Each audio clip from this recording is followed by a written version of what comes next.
I live in Washington, D.C. I'm being physically stung or stabbed or pounded, and it hurts. I am tormented and physically abused every day.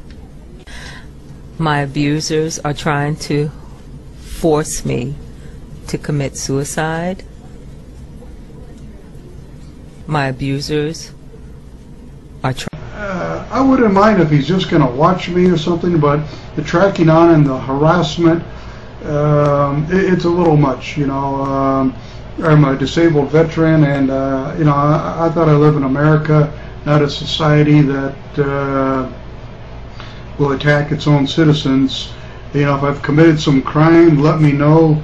I'm not a felon, and what they're doing here, this experiments, I guess it's called, it's wrong, and I'm really against. Started around 3 years ago, the harassment, and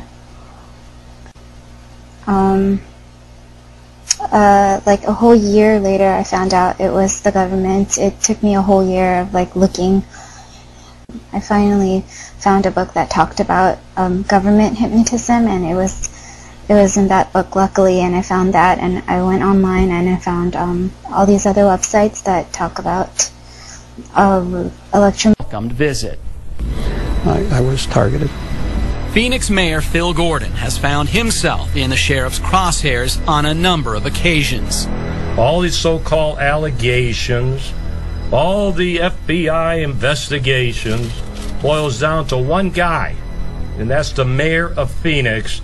In April of last year, Gordon wrote a letter to the Justice Department asking the agency to look into complaints of racial profiling against the sheriff's office. 20 days later, sheriff's deputies demanded all of the mayor's emails, phone call logs, and appointment calendars. The mayor says it was intimidation. Do you think that was in retaliation for the letter that you wrote to the Justice Department? Definitely was. It was multiple inquiries and investigations. Later, an unmarked truck with lights flashing pulled someone over in front of my home. I went out and the truck had Tennessee tags.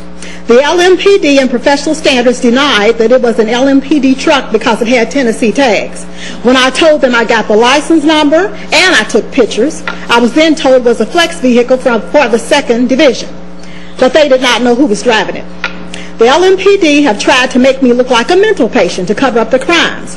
A neighbor tried to report 4 of their officers banging on my door to professional standards. My neighbor stated, "Connie, I tried to tell her about the police banging on your door. She did not want to hear that. She asked me if you had mental problems." A friend and I were getting in my car, and she was taken aside, and the officer asked her if I was all right up there, as he pointed to his head. The same officer later told my friend and I that I was redlined. This is a discriminatory term. My daughter stated, "Mom, remember when we had those differences about the children? A police officer stated, your mom is very intelligent, but you should take a mental inquest warrant out on her." For all these reasons and more, I will be protesting in front of the Louisville Metro Police Department at 633 West Jefferson Street every Monday from 11:30 a.m. to 1 o'clock p.m. And we were just there this past Monday and got thumbs up from professionals and average citizens. Because I have no problem with hospital. No, because you guys want me to be the scapegoat. Because I'm not criminal or anything at all. And probably, yeah, I am the victim here of vandalism. Yeah, you got a friend too here, and what did you say this computer? what are you talking about? Papa do. Yeah. She's crazy.